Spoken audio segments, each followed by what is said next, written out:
नमस्कार दोस्तों, बहुत बहुत स्वागत है आपका हमारे YouTube channel study with smartness में। आज की इस वीडियो में हम हिंदी से संबंधित कुछ प्रश्नोत्तर देखेंगे। तो चलिए हम शुरू करते हैं। हमारा पहला प्रश्न है, धात्र धात्री शब्द युग्म का सही अर्थभेद का चयन कीजिए। धरती धरा, बर्तन माता, आकाश धरा या धरा आकाश।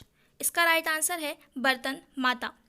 चूँकि धात्र का मतलब बर्तन या पात्र से होता है और धात्री माँ या माता को कहा जाता है, तो धात्र धात्री इस शब्द युग्म का सही अर्थभेद होगा बर्तन माता।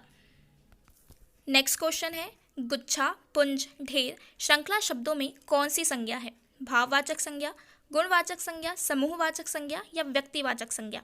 इसका राइट आंसर है समूहवाचक संज्ञा। चूँकि समूहवाचक संज्ञा जिन संज्ञा शब्दों में किसी भी व्यक्ति या वस्तु के समूह का बोध होता है वहाँ समूहवाचक संज्ञा होती है। यहाँ पर गुच्छा, पुंज, ढेर ये सभी समूहवाचक संज्ञा के उदाहरण हैं। इसके अलावा भीड़, मेला, पुस्तकालय ये भी समूहवाचक संज्ञा के ही उदाहरण हैं। नेक्स्ट क्वेश्चन है, मात्रा नंद का विच्छेद क्या है? मात्रा धन नंद, मात्र धन आनंद, मात्र धन आनंद या मात्र धन नंद। इसका राइट आंसर है मात्र धन आनंद। चूँकि मात्रानंद इसका जब हम विच्छेद करेंगे तो वो मात्र धन आनंद के रूप में होगा। ये मात्रानंद यण संधि का उदाहरण है।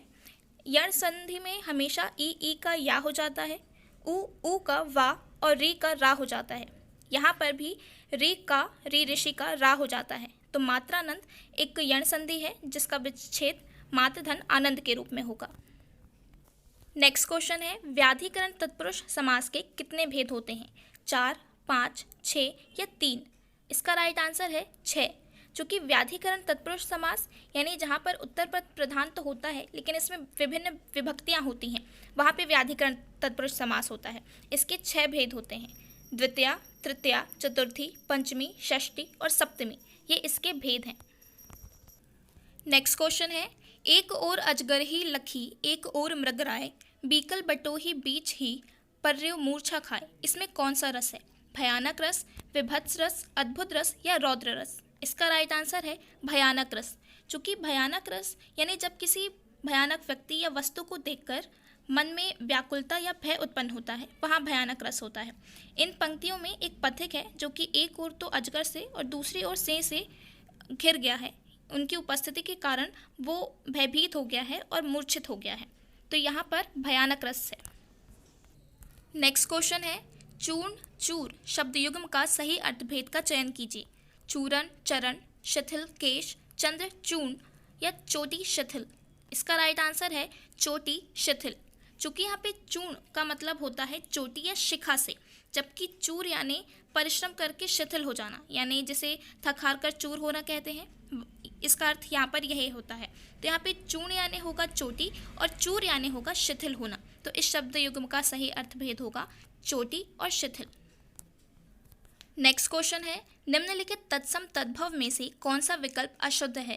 कांच कांच, कंगन कंगण, कपड़ा करपट या इनमें से कोई नहीं। इसका राइट आंसर है इनमें से कोई नहीं। चूँकि तत्सम यानी संस्कृत के शब्द जो आज भी ज्यों की त्यों उपयोग में आ रहे हैं, और तद्भव यानी कि संस्कृत के विकृत शब्द जो हम सामान्यतः उपयोग में लाते हैं। तो यहाँ पर तत्सम और तद्भव का शब्द युग्म पूछा है, तो यहाँ पे सभी शब्द युग्म तत्सम और तद्भव के ही हैं। नेक्स्ट क्वेश्चन है, का किस प्रकार का व्यंजन है? ऊष्म, स्पर्श, अंतस्थ या इनमें से कोई नहीं। इसका राइट आंसर है स्पर्श। का एक स्पर्श प्रकार का व्यंजन है। स्पर्श व्यंजन यानी जिन व्यंजनों के उच्चारण से जिह्वा मुख के किसी भी हिस्से का स्पर्श करती है वहाँ पे जिह्वा यानी स्पर्श व्यंजन होता है। यहाँ का से माँ तक कुल 25 स्पर्श व्यंजन है, तो यहाँ का भी एक स्पर्श व्यंजन में आता है। नेक्स्ट क्वेश्चन है, निम्नलिखित में से एक शब्द युग्म विपरीतार्थक है, उसे चुनिए। दीवा रात्रि, छोटा तुच्छ, कष्ट संकट, सुख खुश। इसका राइट आंसर है दीवा रात्रि। चूँकि यहाँ पे विपरीतार्थक शब्द पूछा है यानी एक दूसरे का विपरीत अर्थ प्रकट करने वाले शब्द, तो यहाँ पे दीवा यानी दिन या दिवस से होता है, जबकि रात्रि यानी रात होता है। ये दोनों ही शब्द युग्म एक दूसरे से विपरीत हैं और बाकी सभी एक दूसरे से मिलते जुलते शब्द हैं। तो इसका राइट आंसर है दीवा और रात्रि। नेक्स्ट क्वेश्चन है, निरुद्देश का सही संधि विच्छेद क्या है? नहीं धन उद्देश्य, निर्धन उद्देश्य, निधन उद्देश्य या इनमें से कोई नहीं।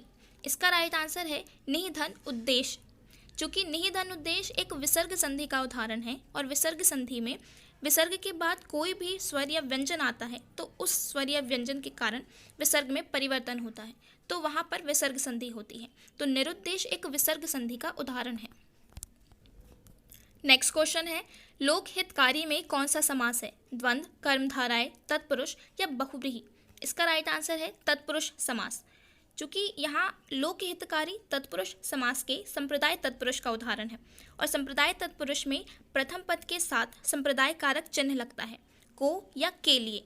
तो यहाँ पे जब लोक हितकारी का समासिक विग्रह करेंगे तो वो होगा लोक के लिए हितकारी, जो कि एक तत्पुरुष समास का उदाहरण है। नेक्स्ट क्वेश्चन है, या अनुरागी चित्त की गति समझो नहीं कोई, ज्यों ज्यों बूढ़े श्याम रंग त्यों त्यों उज्जलो होय? इसमें कौन सा अलंकार है? संदेह अलंकार, विरोधाभास अलंकार, भ्रांतिमान अलंकार या व्यतिरेक अलंकार? इसका राइट आंसर है विरोधाभास अलंकार। चूँकि विरोधाभास अलंकार यानी जब किसी पद में वास्तविकता में तो विरोध की बात नहीं होती, लेकिन सामान्य बुद्धि से विचार करने पर वहाँ पे विरोध का आभास होता है। तो इन पंक्तियों का अगर हम वास्तविक अर्थ देखें तो वो ये है कि मन की गति को कोई नहीं समझ सकता, लेकिन जैसे जैसे श्री कृष्ण की भक्ति में हम डूबते हैं वैसे वैसे हमारे विकार दूर होते जाते हैं। लेकिन अगर हम इसे सामान्य बुद्धि से समझें तो यहाँ पे श्याम रंग को काला रंग से समझा जा सकता है, और काले रंग में रंगने से कोई उज्जवल कैसे हो सकता है? तो यहाँ पे एक विरोधाभास है। नेक्स्ट क्वेश्चन है, किस अलंकार में तर्क वितर्क की भावना बनी रहती है? भ्रांतिमान अलंकार, विभावना, विरोधाभास अलंकार या संदेह अलंकार? इसका राइट आंसर है संदेह अलंकार। चूँकि संदेह अलंकार यानी जब उपमेय और उपमान की समानता को देखकर ये निश्चित ही नहीं हो पाता कि उपमान वास्तव में उपमेय है भी या नहीं, यानी यहाँ पर एक तर्क वितर्क की भावना बनी रहती है, तो यह संदेहवाचक होता है, संदेह अलंकार है। नेक्स्ट क्वेश्चन है, जीभ का पर्यायवाची क्या है? वचन, ध्वनि, रसना या जीव? इसका राइट आंसर है रसना।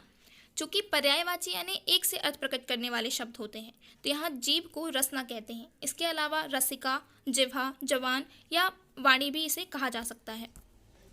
नेक्स्ट क्वेश्चन है, कफन बढ़ाना मुहावरे का सही अर्थ क्या है? मृत्यु को स्वीकार करना, बीमार होना, मार देना या दुखी होना? इसका राइट आंसर है मृत्यु को स्वीकार करना। चूँकि मुहावरे किसी वाक्य का विशेष अर्थ प्रकट करते हैं, तो यहाँ पर भी कफन बढ़ाना एक विशेष अर्थ प्रकट करता है, जिसका अर्थ होता है मृत्यु को स्वीकार करना। ये आज के हमारे हिंदी के इंपॉर्टेंट क्वेश्चंस थे। Thanks for watching study with smartness. Please like, share and subscribe.